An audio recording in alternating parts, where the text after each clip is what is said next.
Today is September 4th, 2025, and my guest is journalist and author Julia Belluz. This is her second appearance on EconTalk.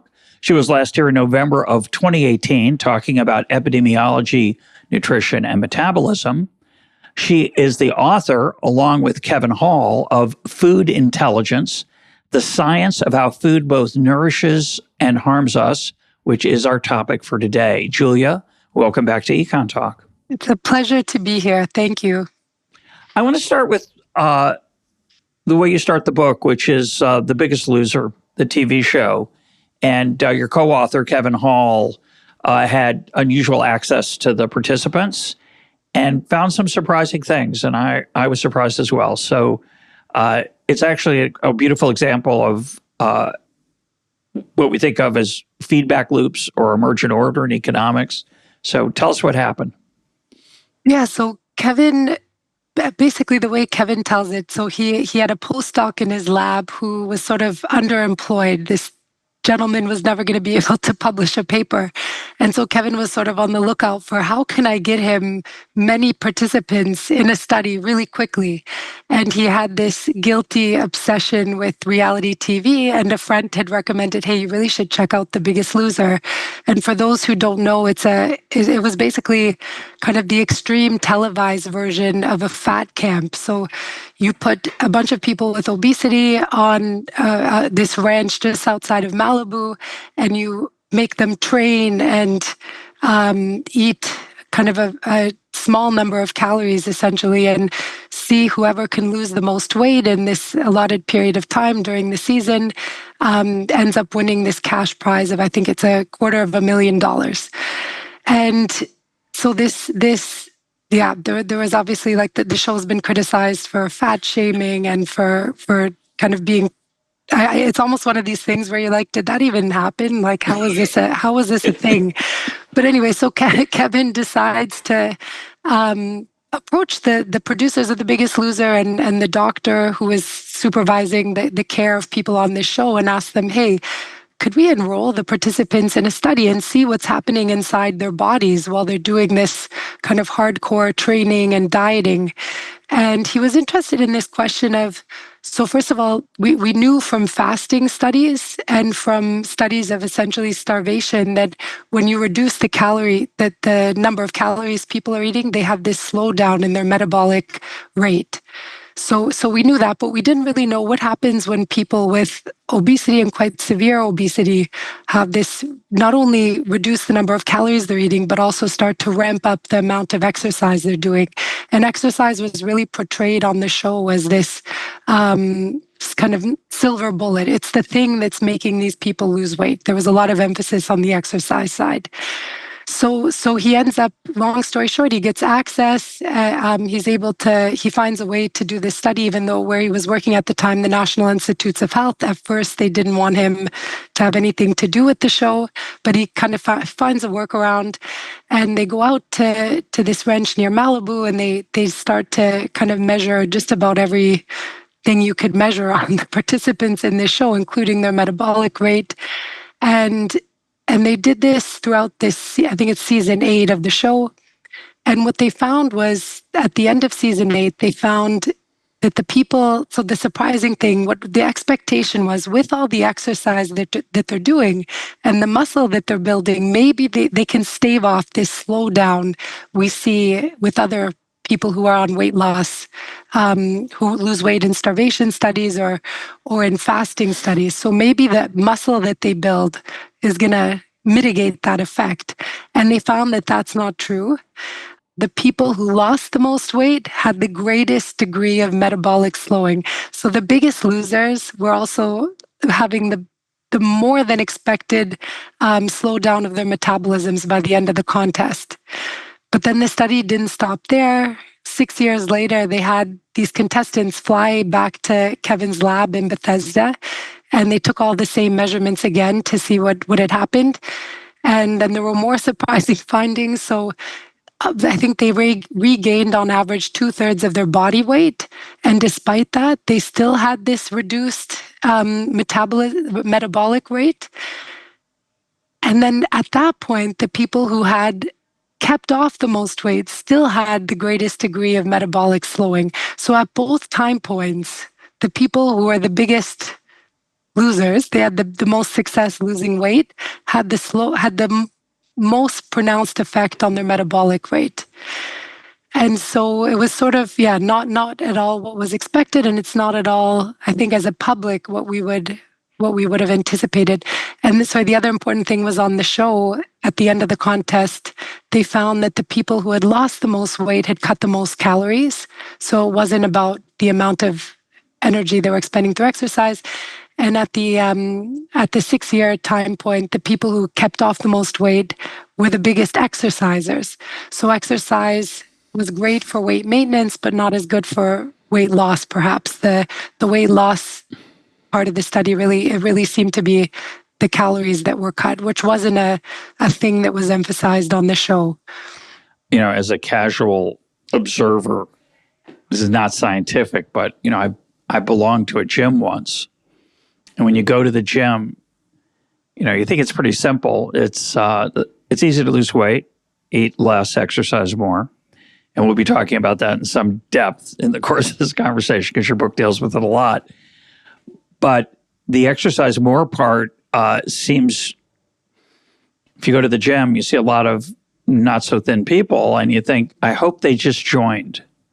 I hope this is not the result of a year-long regimen because the gym is not full of thin people, thin and fit people.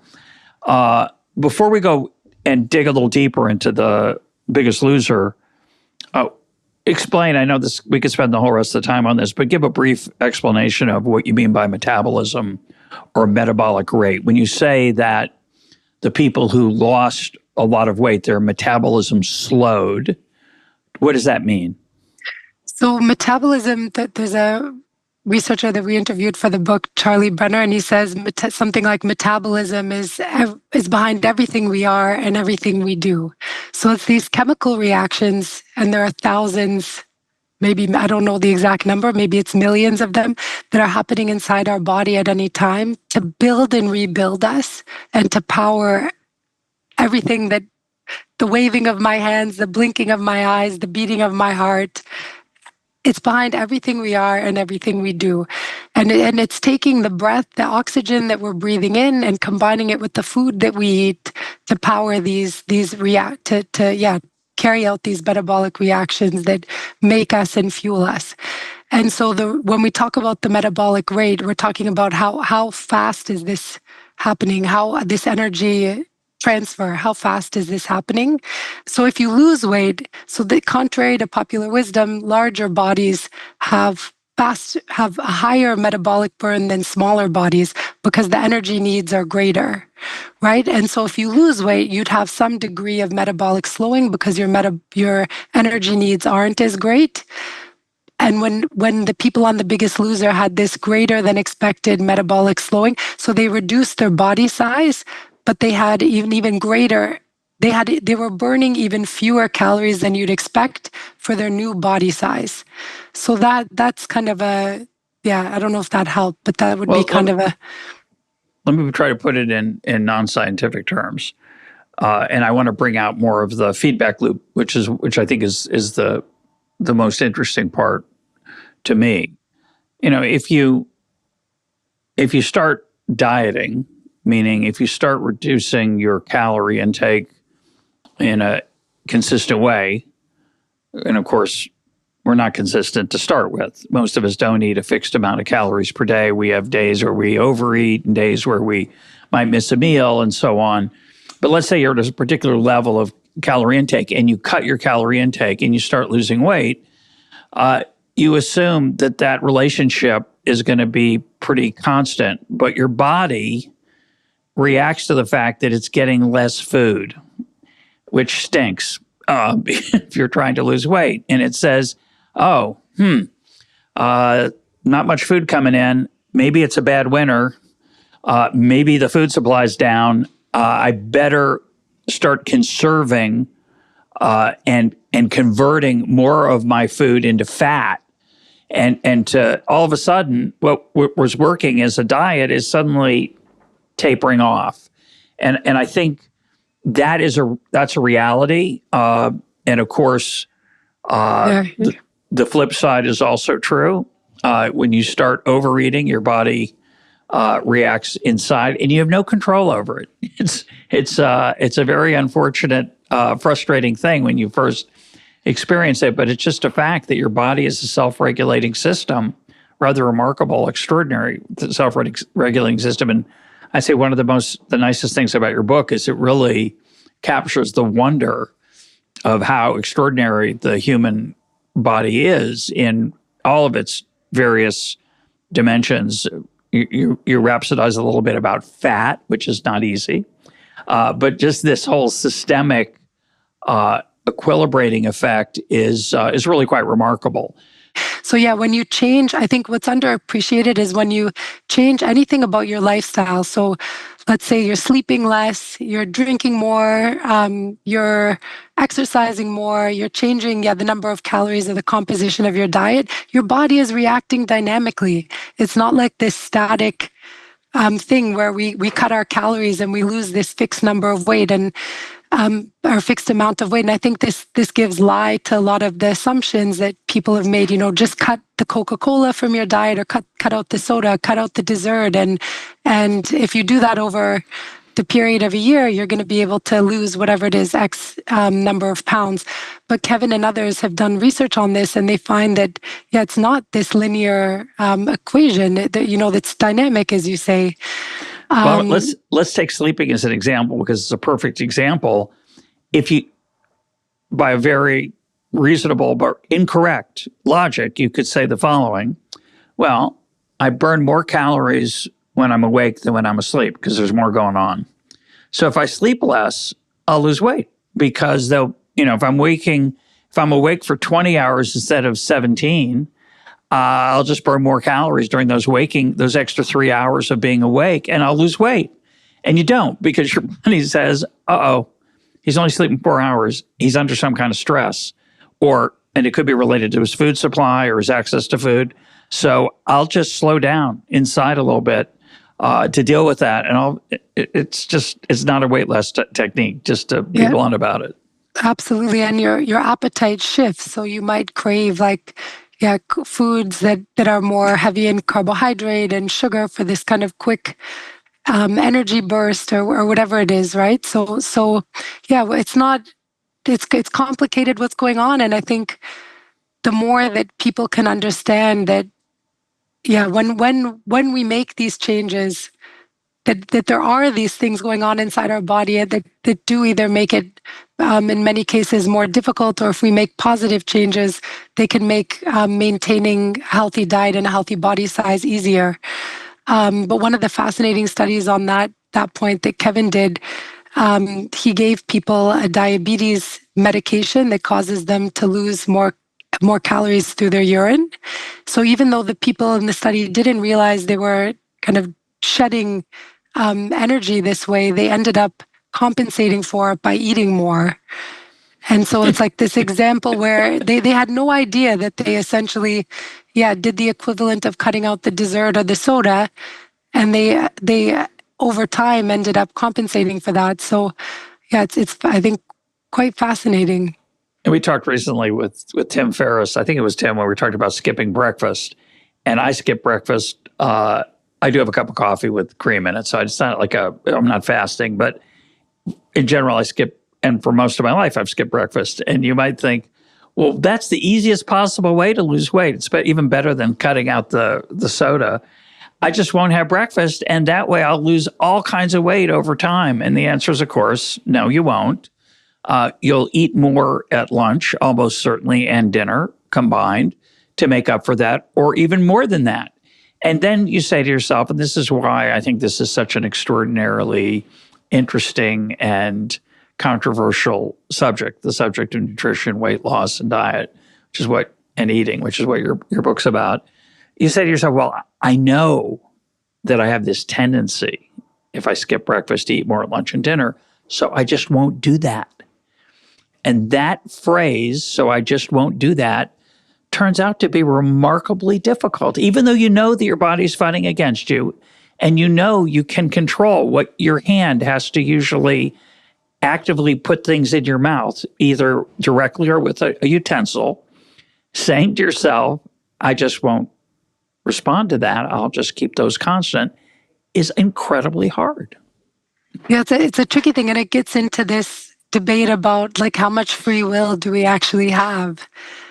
Because there is this universe of subliminal signals for our body is sending us layers of signals about like how hungry we should be, whether we need more energy, whether we need even more of specific nutrients. There's evidence of a protein appetite, a sodium appetite.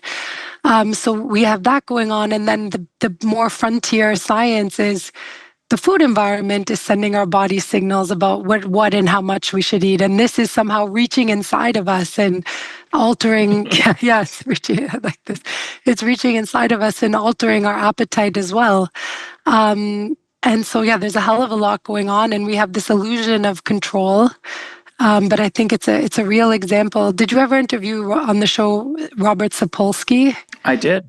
Okay, and I'm more skeptical of him than you are, but it's thought-provoking about whether we have free will or not. It's thought-provoking, and I think he does a really good job of explaining how biology is about these vulnerabilities and potentials that we have, and it's always interacting in the context of an environment. And so with obesity or other diet-related diseases, the way I now think about it is that it's not that, we had this societal collapse of willpower since the 1970s when obesity rates began rising. It's not that our genes changed so much in this time that would explain why so many of us started to struggle with weight and get fat and develop obesity and diabetes. It's that the food environment shifted, and we had this potential in us to be great and efficient fat stores, and now we're put in a food environment where the deck is stacked against most people.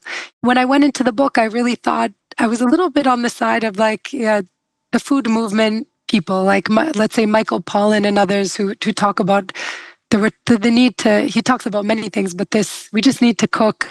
And actually, I shouldn't say that because his arguments are more sophisticated. But this idea that if we all just cook, if we all return to the kitchen, we can solve a lot of our problems. And that's true. But in interviewing, I don't know how many people I talked to who are struggling through diet-related diseases, most do not have the luxury of going grocery shopping, going to the market, and then spending hours in the kitchen cooking. And I know this from personal experience. I have kids, and I was trying to write this book, and the harder I was working on this book and the closer to the deadline, the less time I had for going to the grocery store and meal planning and cooking.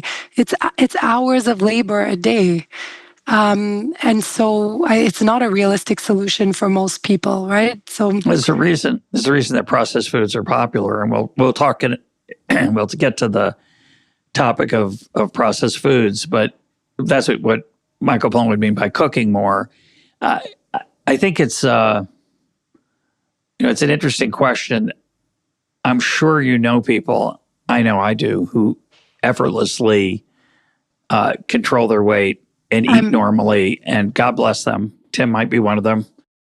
I'm married to one of them. I'm married to someone who's but still baffled even after I've worked on this issue for so long, and he's read my work, but he's baffled by why do some people struggle. He can't understand it. Yeah, I think he understands more after the book. But well, that's good. Well, I have a thought on that too. We'll come to it also. But I think the question of how much control we have over our weight, or many aspects of our behavior, but for many of us, that food environment is decisive. We resent it. For me, when I go to a buffet where it's all you can eat, typically will be at a wedding or some kind of gala dinner, I have a very hard time controlling myself, even though I know I have a hard time controlling myself, and that bothers me. And I also know there are people who behave normal, what I would like to think of as normal, at least, who don't find that food piled up that smells so good, so tempting. But your point is that many of us do struggle with that. And I think the lesson, this is it's kind of a cliche, but I think it's an important cliche. The lesson is that, well, you just need to try harder, realizing that it's a bad idea to overeat. Instead, you should, first of all, when you're invited to an event like that, you have to be hyper aware of your challenges. But at least when you have more control in your home, don't buy things that you have trouble eating in moderation that are not good for you. And if you do have them, put them far away. Don't leave them out on the counter. And I think you talk about putting something in the basement. Raise the cost. Lash yourself to the mast, as in the Ulysses example, to prevent the temptation that you're going to be tempted by. Yeah, that's sort of how I personally manage it. I just try not to bring the stuff in the house, and the stuff that is in the house is sort of out of sight, out of the way, in a different room. It's in a cabinet that literally has almost a lock. So there's barriers. You have to go through a few barriers to get the food. No, but this question of why are you someone? Have you thought about that actually? Like why? Where does your struggle come from? Because well, listeners know about it because I speak about it every once in a while, and I think, of course, like most human beings other than Robert Sapolsky, I think I have some free will, and my ability to invoke that self-control is not zero. I keep kosher, so and I'm pretty good at it. I haven't had a piece of pork in a long, long time before I became a kosher keeper. I don't give in to that temptation. So there are many things I do control effortlessly, and yet there are things I struggle with. And my ability to maintain that level of self-discipline varies over time, and it comes and goes. And obviously it's related to all kinds of other things, that stress, anxiety, sleep, tension, sleep. There are all kinds of aspects of our daily lives that affect our ability to be thoughtful or to be not compulsive, is how I would call it. And I don't think anybody understands that very well. Yeah, and the big thing that it took me a while to grasp for this book was this idea that eating behavior is a regulated phenomenon. So it's like breathing. It's like reproduction in the reproductive system, like anything that's happening in the body to maintain homeostasis. Eating behavior is the same thing. So, like we talked earlier, these signals that are from the environment that are impinging on us and shaping our behavior. There's signals from within that are impinging on our behavior. And when I went into this book, I had this question about why was I a person. Now it's not a big daily struggle for me, but it was I was, the little kid who couldn't fit into the brownies uniform, like the chubby little kid. And then my weight fluctuated, but it continued basically until my early 30s. And I had that question of why am I someone who struggles, and why do so many people struggle? And the first place I turned was to having my metabolic rate measured, and I found out it was normal for someone my age and size. And then while I was reporting on the book, I went to have I had a genetic test, and I found out I do have this higher risk of diabetes and obesity, the higher genetic risk. But then when I talked to the researchers who are studying the genetics, who are studying the genetics of obesity, they all talked about how like Robert Sapolsky would say, genes are only creating these potentials and vulnerabilities.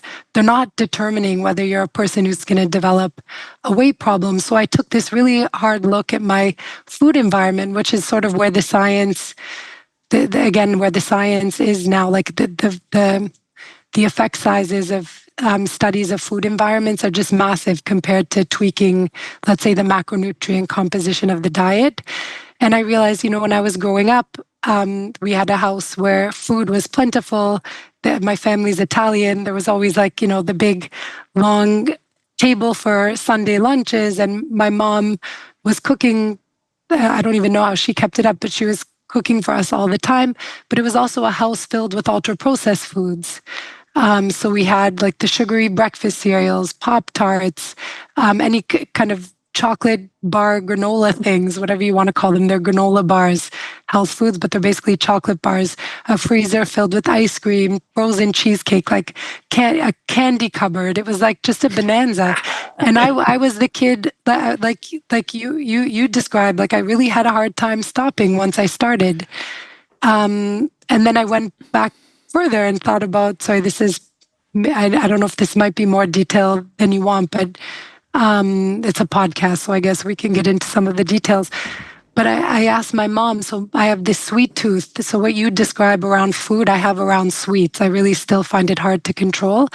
And I asked my mom has a sweet tooth, and I realized when she was being nursed, she was only nursed for a little bit, and then she was given baby formula mixed with carnation. What is it called? Carnation. Condensed milk. Condensed milk. She was fed delicious. sweet condensed milk as a little baby, and so of course she ended up developing a sweet tooth. And then we were around sweets a lot when I was little, so I developed a sweet tooth. And yeah, anyway, there's these ways that we have this biology that maybe makes it difficult, but then we're also in certain environments, and that shapes these habits and preferences that make it easier or more difficult for each of us to navigate our food environments. But I would just add, and we'll, later on, I hope we'll get to the question of policy that shapes our food landscape. But missing from your book, I would say, mostly, is the fact that your mother had a candy cupboard and had all those breakfast cereals and other things that you look back on with less fondness. She had those because she loved you, and she saw how happy you were when you ate a candy bar. And so one of the challenges, like I sometimes imagine a world where I won't ever eat ice cream again because it doesn't seem really like a really good idea. And then I think, why don't I just kill myself? Because I really love ice cream and I get a lot of pleasure from it. I do concede that the pleasure is fleeting in some sense. But I think a lot of the challenges, we're animals. We are raised by parents who have deep affection for us, and they ingrain in us many habits that are not healthy out of love. And of course, the flip side is there's the house with no sugar cereal, no candy, a lot of broccoli and spinach. And those kids, when they reach 18 and get out of the house, they go crazy. Some of them, yes, they don't develop the sweet tooth, but others of them, I think, probably have trouble from a different reaction. So it's not so straightforward. No, and it's difficult as parents. Like I'm now struggling with this with little kids. It feels like, so I take the moderation approach with them. So in the house, we do buy we'll buy what on the weekend, I don't know, an apple cake or I'll bake something, or we'll have, this morning they ate brioche from a nice bakery here in Paris. And so they're definitely having sweets. But what the way it feels now, I think as a parent, and I'm curious what your experience was like, but it's like an onslaught. It's like all the time. It's available all the time. It's offered at, my son takes an art class, and at the end of the class, they're giving out candy. The lunch I have to take on his school because they give them like ultra processed snacks at the end of lunch, like not very nutritious desserts or I don't know what it is, but it feels like this onslaught. And like as a parent, you have to say no all the time. And they don't like that because they'd rather be eating like what I was eating, right? But I actually tell them, I say, when I was little, Nona, my mother, they know her as Nona, she would feed us like lots of these sugary cakes. And I really had a tough time as a kid, and I had a tough time playing sports, and I was, and so I try to explain to them, we're trying to keep you healthy, we're trying to protect your teeth, and so I can't say yes all the time, but you can enjoy it sometimes. So there's sometimes foods, but it's very difficult. Sure, really difficult. Of course it is, and of course with Italian food, you know what they say: you eat a big Italian meal, then 3 or 4 days later you're hungry again. But we are both from cultures that have a lot of emphasis on food. It just and it's I want to emphasize we're going to talk the whole time about the fact that sometimes we want to eat less or weigh less, but food is a wonderful bonding. And just talking about food, I started salivating. So let's move on. I want to move on to a significant part of the book that listeners of EconTalk will be very intrigued by, and I want you to summarize it, which is the fight between, the intellectual fight between Gary Taubes and your co-author, Kevin Hall. Gary Taubes has been on the program twice, and he became famous for arguing that a calorie is not a calorie. Some calories are worse for us than others. In particular, carbohydrates and sugar are bad for us, and they change our metabolism. They change other things in the dynamic system that you were talking about. And he founded, with support from the Arnold Foundation, an institute, NUSI and USI, to examine this question more seriously. His book, books and articles made the argument that we have misunderstood nutrition and metabolism, and we've emphasized calories rather than the kind of calories. And in particular, he was, again, arguing against carbohydrates and fat. And Kevin Hall became an antagonist of Taubes because of what he found. And then there's a debate about what it means. But I know many listeners, this is what's fascinating. I know many listeners, because you wrote me, listen to the Taubes episodes, cut out carbs or reduced them dramatically in sugar, and lost lots of weight and felt better, changed your life. The challenge is it can be the case, and this is what's fascinating, that cutting out to other things can also help you lose weight, which does not seem logical. So talk about on the other side. And so talk about what this debate is about, and what do you think the state of the science is? And you're very respectful, you, meaning you and Kevin writing together, of Taubes' work. It's not a diatribe. I've had a number of people send me books that are either diatribes on one side or the other of this issue, but I really appreciated the thoughtful and nuanced way you approached it. So summarize where you think the state of this debate is, and why you think we are where we are. So first of all, I love Gary. I love debating with Gary, and I'm sure he was a great guest on your show because he's a great talker and debater. So I think that the question that Kevin was examining was, how does the body exchange these two different fuels? So I guess the body has three fuels: protein, carbs, and fat. And when you reduce the carbs or the fat in the diet, what happens to the composition of the body when you hold calories equal? And I think Gary argues, as you and your listeners would know, when you reduce carbs, you create this milieu in the body that leads to this fat burning advantage or this metabolic advantage. It makes weight loss easier, reduces hunger, has these other advantages. And I'm not surprised that, I should say, what we try to make clear in the book, different diets can be, effective for different people, for sure. Like, there is no one size fits all to this. We kind of know what a healthy diet generally looks like. So with Kevin's study and even the research that Kevin and Taubes collaborated on, it was this question of, if you reduce the carbohydrates in the diet, do you have this fat burning advantage over reducing fat in the diet? And Kevin tests this repeatedly in several different studies and finds it's sort of a wash. People lose about the same amount of body fat on whether they're eating low carb or low fat. It ends up being a wash. So a calorie, actually, there was a slight advantage to the lower fat diet. So, but it was negligible. So it was really, they seem to have about the same effects in Kevin's studies. I think what Taubes argues is that they didn't run for long enough. So if you make this study last, let's say 6 months, you would see something different than you see at 6 or 8 weeks. So that I think is where, and then Kevin would say, he's basing his argument on the existing evidence, and it does seem like a calorie is just about a calorie when it comes to fat loss. But I think what this debate has overshadowed is that these different diets do create these different hormonal, they create these different responses in the body.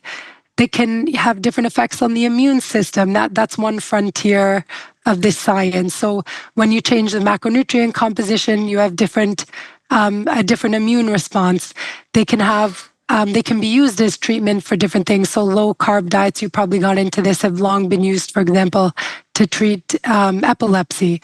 There's all these different endpoints that are way more interesting, I think, than the fat loss piece of it. So that's what I'm more interested in. And it feels like it's been like what we kept finding in the book for many of these issues is this feeling like it's all been a big distraction. Like with metabolism, we obsess over slow or fast metabolism and body weight when it's this life-giving force in our bodies that kind of explains life itself. Or with, what's another example? With this low carb versus low fat diet, this, you can put people on these diets. Some people will have success with the fat loss, but I think there's so many more interesting questions to explore than that. And it seems like from this, I'm quite convinced that on average, so there's always going to be a curve of people who are responding in different ways. Some will lose weight, some will gain weight.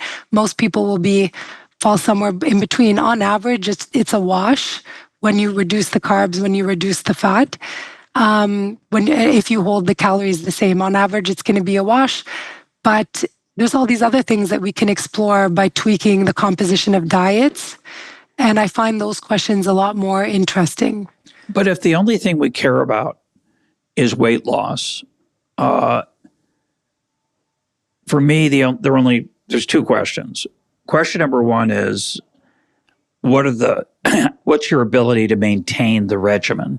So some people are very disciplined. They either have a better internal set of skills, or they care more, or whatever it is, and they can stay on one of those diets for a long time.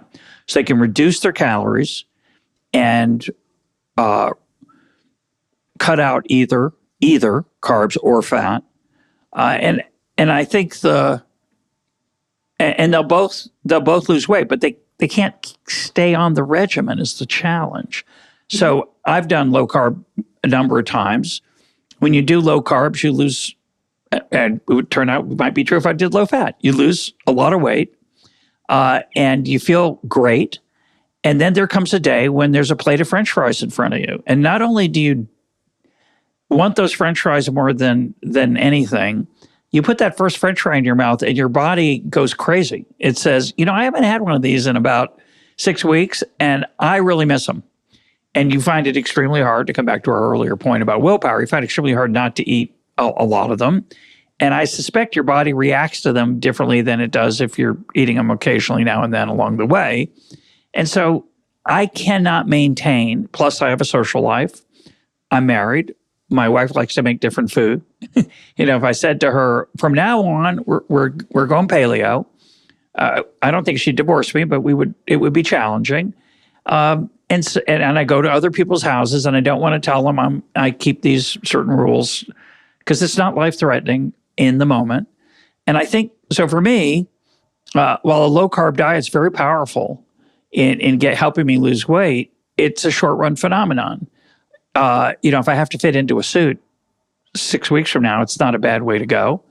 But, your point is, and what Kevin would argue, and maybe Gary would agree even over a short period of time, I could cut out fat too, and it would also have a good effect if I could keep my calories down. But what I've learned from all of these debates, and it's really fun, by the way, to believe that there's this secret thing that if you knew about it, and I think part of the challenge of your field is that there's always a secret thing, and people sell it, and people want it, and they'll pay for it. But the secret thing is simply you can't eat so much, and that's if you count your calories and you keep them below, in my case, 1,800 to 2,000 a day, I'm going to lose weight. And if I take in more calories than that, I'm going to gain weight. And it doesn't matter what kind of calories. That's what I've got from this. Am I missing anything? No, I think that sums it up. But I think the important point is for every one of you, there is a Gary who can do the low carb, loves the low carb, adheres to the low carb, Fair enough. they find it easier just to cut it all out, and they don't have the cravings, and they actually say, yeah, that the cravings are better than ever. And I've interviewed these people, I've written about these people, they exist, they're real. And they're some of the listeners of this show. But I'm like you. I tried every diet, and nothing stuck. I couldn't adhere to it over the long term. And when I would cut things out, it would increase the cravings for me. If something was really forbidden, then I wanted it even more. So I don't know. But then, yeah, there's people on the other side who have these tremendous successes. But what I became fascinated by, and this is where Kevin's work shifted as well, this idea that, so you would find these marginal differences with this topic we talk so much about, tweaking the macronutrient composition of the diets for fat loss. The differences were marginal to almost like non-existent. But where you find massive effects is changing the food environment. So when Kevin would expose people to food environments that were mainly offering them ultra-processed foods, and then food environments that were the whole food environments and telling them in both cases to eat as much or as little as they wanted, they would eat, like, I think in these studies it's like 500 to 1,000 more calories in the ultra-processed food environment spontaneously. And then the effect sizes on calorie consumption and weight gain, they just way outstrip what these macronutrient comparisons would have. They would gain more weight, much more weight, and I guess, on the other side, they were losing weight. But it's just, it has so much more of a dramatic effect than these individual diet tweaks, if that makes sense. But that comes back to your point about, being a mother of children with a job and all kinds of other complications in your life. It's hard to live that it's not hard. It's costly to live a non-processed life, a life of where you make your own food. There's something beautiful about it. It appeals to me. I have romance about it. I'm sure you do too. As an Italian living in Paris, it's powerful, I'm sure, but it takes a lot of time, and it's actually, pretty cost effective monetarily, but time, it can be brutal. And so we're constantly tempted by that, just as we are tempted by its deliciousness. It's, as you point out in the book, it's been engineered to be delicious to my palate, and which makes it, hard to resist. What we end up calling for in the book, the diets that are the most healthy for us in countries like the US and other high-income countries, are the most labor-intensive, the most time labor-intensive, the costliest, the hardest to access, and the worst for us diets are the most accessible, the most affordable, the most kind of in-our-face, omnipresent. And so we call for this inversion of the food environment in the book. Like that's what needs to happen. We need to pull every policy lever possible to invert this food environment. Because as you say, most people aren't going to have the time, the energy, and the wherewithal to do this daily battle that you have to do in a place like the States, or in many parts of the States and in many other countries right now. But I'm sitting here in Paris, and what they get right here. So I said earlier, I think I went into this book thinking, it would be great if we all cooked more and this would solve a lot of the problems. And I very quickly realized, not only do people not, they don't have the time to cook, maybe they can't afford the ingredients to cook, but a lot of people don't want to cook. They don't have the know-how anymore. This knowledge, it's lost in a generation. And now it's a couple of generations in the US, certainly, where that's been lost. And so one thing that would be great is if we had more accessible and affordable, healthy, prepared foods. And some of those can be ultra-processed foods. And so I'm sitting here in Paris, where there's first of all, there's an embrace of fast food that I think is really overlooked. There's a lot of just on my street, chocolatiers, bakeries, cookie stores, like everything you can imagine. But there's also a lot of healthy prepared foods. So one of the first words I learned when I moved here was traiteur, which is a caterer. And so you can go into these places and you can buy a roast chicken or potatoes and like prepared vegetables. And they're all over Paris. So that's one thing. Another thing, a very popular chain here is Picard, which is basically a store. It's like a grocery store where it's all freezers. I don't know if this exists in the US. If it did, I didn't know it. But it's like reasonably healthy frozen food meals. Like you can get like a Thai curry or whatever it is. And the Parisians love Picard. So this is like all over Paris. And so there are these options that are quick. Maybe they're not the most affordable, but they're not prohibitive and they're extremely accessible. And you can eat a reasonably healthy diet without cooking everything from scratch. And I think that's missing in a lot of high-income countries. And it would be great if these meals were subsidized, if they were more accessible for people. The way I'm going to push back, but before I do, I want to just say that I want to quote Stendhal, who, at least in my memory, is quoted as saying, when he first tasted ice cream, "What a pity this isn't a sin." Meaning forbidden things are even more tasty. But on this issue of Europe's an interesting example. I'm in Israel. Israelis eat all the time.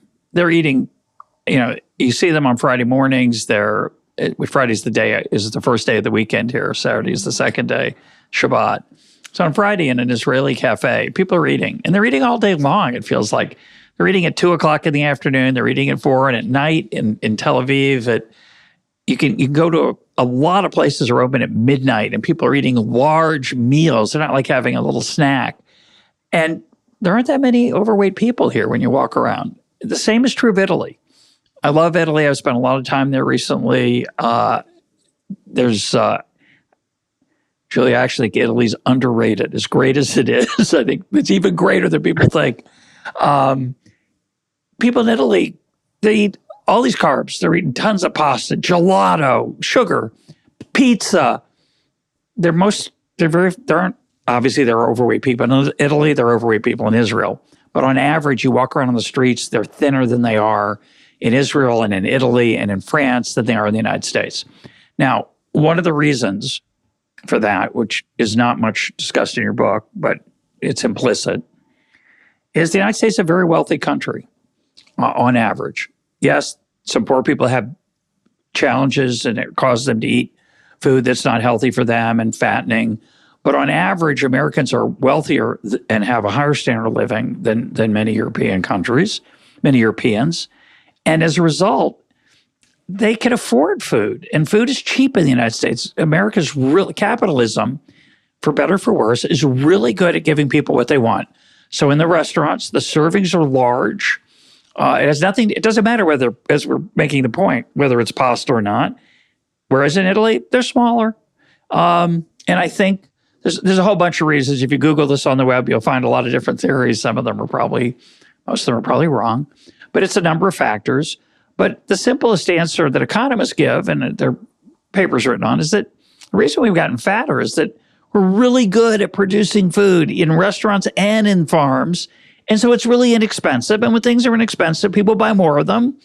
And that's the essence of the problem. So what I want to challenge you with your inverting the food landscape, there are a lot of things that we like that aren't good for us. Food is one of them that we eat in non-moderate ways in the United States. And I don't want to get the government in the business of trying to, curb my worst habits. They shouldn't subsidize the bad things for sure, but I'm not sure we want to subsidize good things and shame people into through the government. You can shame people in your book. Good for you. And Michael Pollan can. But I think I don't think we want the government in that business. The H.L. Mencken line, which I butcher, but it's the gist of it is Puritanism is the haunting fear that someone somewhere is having a good time.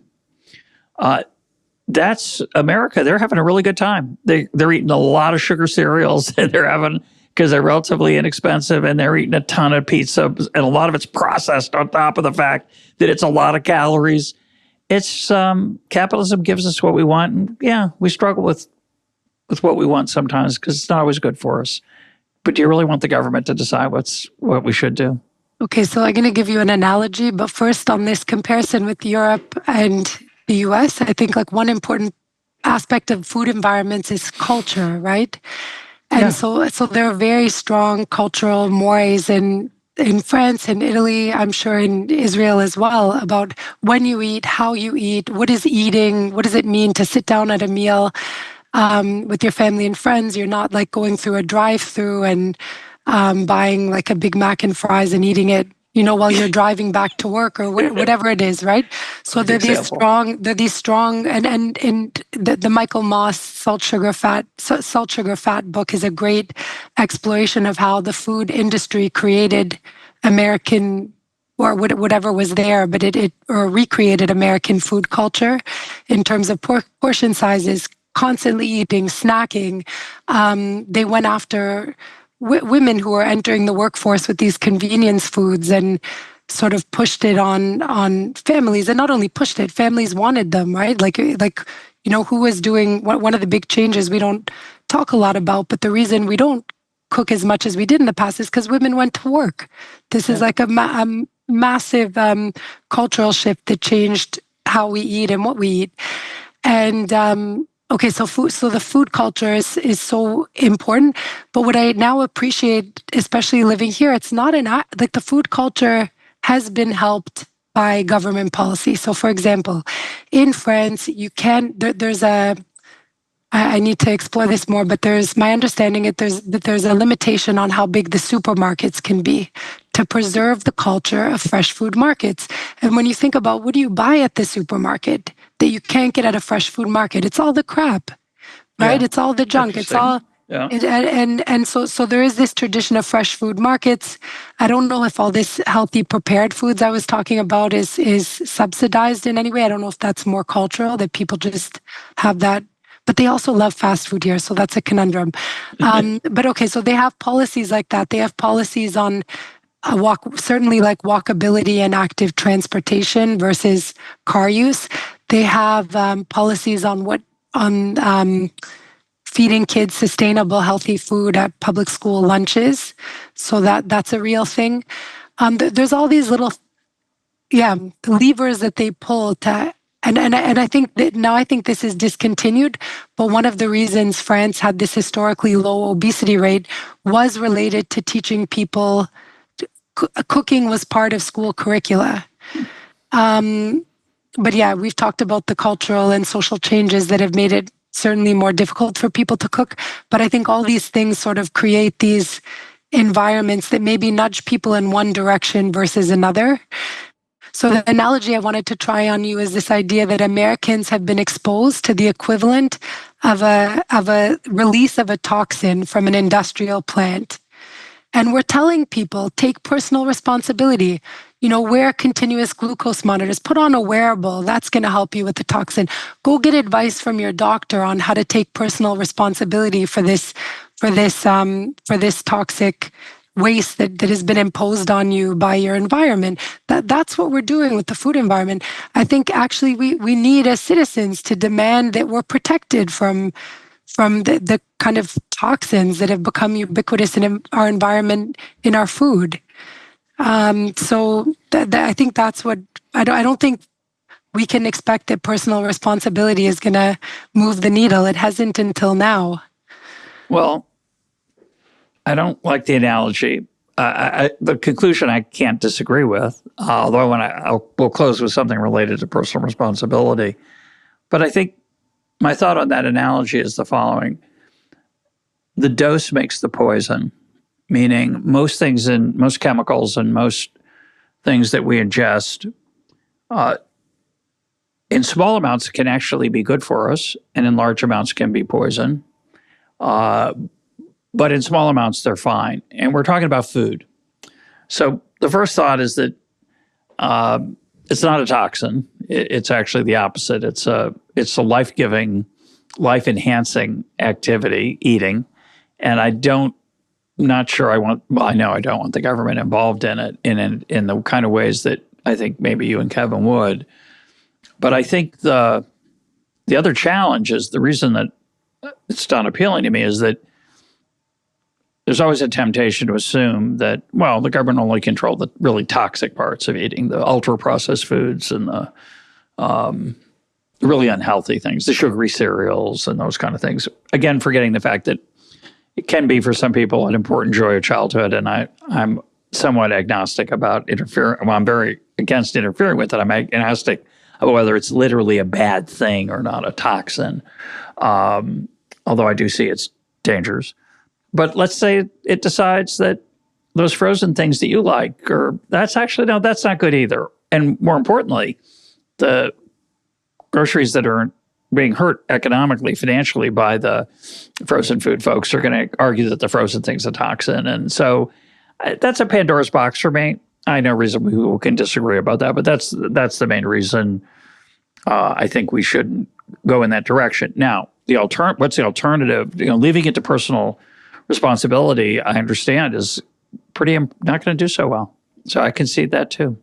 No, I think that's what we've been doing, and it's been a miserable failure, and it's led to not only like a massive amount of public money being spent, but suffering. Like people are seriously sick from now multiple chronic diseases at once that are related to the food they're eating. So business as usual can continue, but I don't think it's a particularly wise approach. I hear you on where do you draw the line, but what we tried to describe in the book is that it seems, based on the science we have now, there are clear target foods, and you could do something in the US. It's as simple as use the new FDA definition of what's a healthy food, and it's foods that contain things that we all know we should be eating more of, like whole grains, fruits, vegetables, legumes, and that have minimal amounts of the things we know we should be eating less of: salt, sugar, saturated fat. And then you target the ultra-processed. So you don't target the mom and pop pizza shop. You don't target, what did you mention, like the ice cream parlor in your neighborhood that you love. You don't target them. You target the ones that are reaching millions of people. You look at the way they're advertising, especially to children. You look at whether there's potential reformulation of products that could have a public health impact. So not like the cookies and the ice cream, but one example is pizza. Like a lot of people get a lot of calories from pizza, and they're eating really unhealthy versions of pizza. Could you make a healthier version of pizza that with whole grain crust, with maybe real tomato sauce and cheese and maybe even vegetable toppings? There have been studies on how this would actually have a public health impact in a place like America. So I think it's things like that. It's not taking away your ice cream and your ability to choose the range of food, but it's targeting how, and also looking at food environments. How are people exposed to different foods? Can we expose them to the things that are better for them more than the way what's happening now, where we're just inundated by the most toxic, the worst for us foods are what we're constantly inundated with? Well, you certainly are right that if we only have one horrible place to eat, we're going to tend to eat there. And if we could offer a better place, we would at least have a chance to eat there. And if we banned the awful place, we'd be stuck with the healthy place, and maybe that would be good. I do think many of us would choose a healthy place, say for our work cafeteria. We might want a work cafeteria that had healthy choices.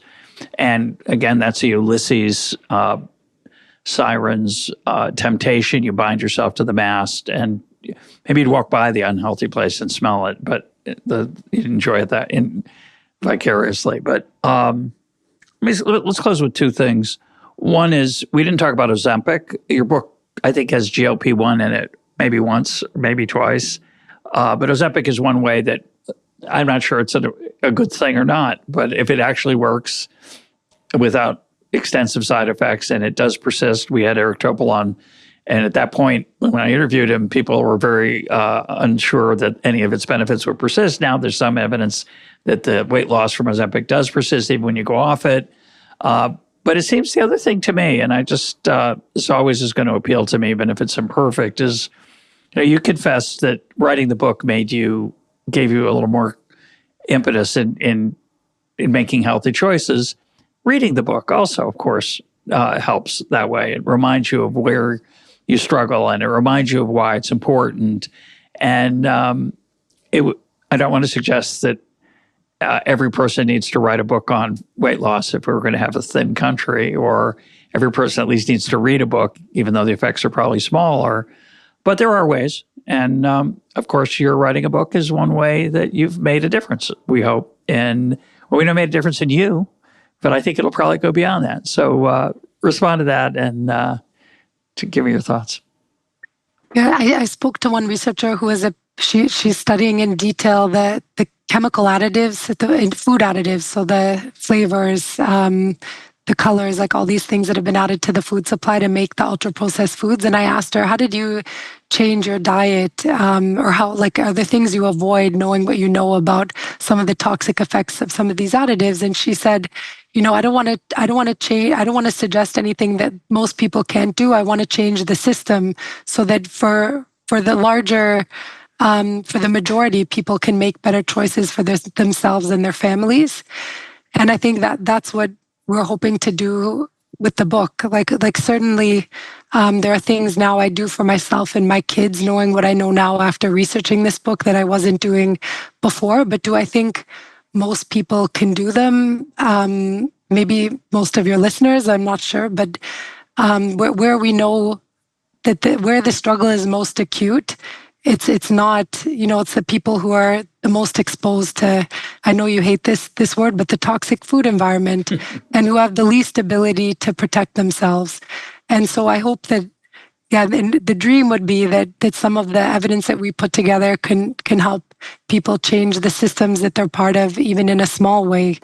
And maybe that's at their school, or as you said, the workplace, or maybe it's in their city or country. But I think that's what we were really hoping for with the book. Well, there's another piece of the book that we didn't talk enough about, and we'll let you add something on this as well, which is, I think a lot of times when we struggle to lose weight or make any kind of decisions about compulsive behavior that we might have, we feel terrible and we beat ourselves up. And the idea that it is genuinely difficult to have perfect self-control in the area of food, a kind of fundamental, primal, tens of thousands, if not more, years of loading a piece of software into this hardware called the human body. It's not easy. And you should be looking more to your food environment, whether it's governmental or personal, to improve your physical and appearance and your healthy health. Is an interesting lesson that we didn't talk about. So you can close on that. Yeah, so I'm someone who has lived that transition. So I described my childhood food environment, but I noticed, so as I moved out of my parents' house, and in particular after I got together with the person I married, my food environment changed dramatically. And it became so much, suddenly weight wasn't a struggle. And it was this, and again, I'm someone who's lucky to have the resources to be able to procure the ingredients at the fresh market and the time on many days to cook and to do these things. But when I eliminated I vastly reduced the amount of junk food I had in the house, started cooking more, started eating out less, making all these changes, weight became less of a struggle. So what we know about the genetics of obesity is that people who are susceptible to bad food environments are also susceptible to good food environments. So if you do, it's not that we're all powerless and we have to, there's nothing we can do. If you do have the resources, the wherewithal, the energy, the money to make the changes, that there are these little things you can do that will make the struggle less of a struggle. And I do hope that another takeaway from the book, as you said, is that people take the blame off themselves.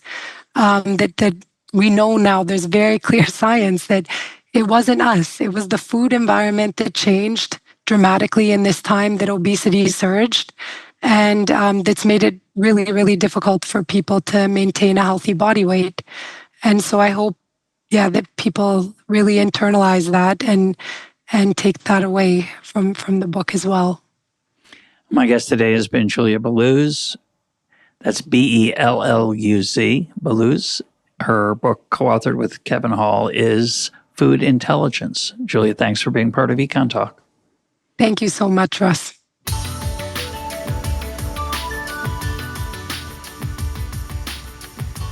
This is EconTalk, part of the Library of Economics and Liberty. For more EconTalk, go to econtalk.org, where you can also comment on today's podcast and find links and readings related to today's conversation. The sound engineer for EconTalk is Rich Goyette.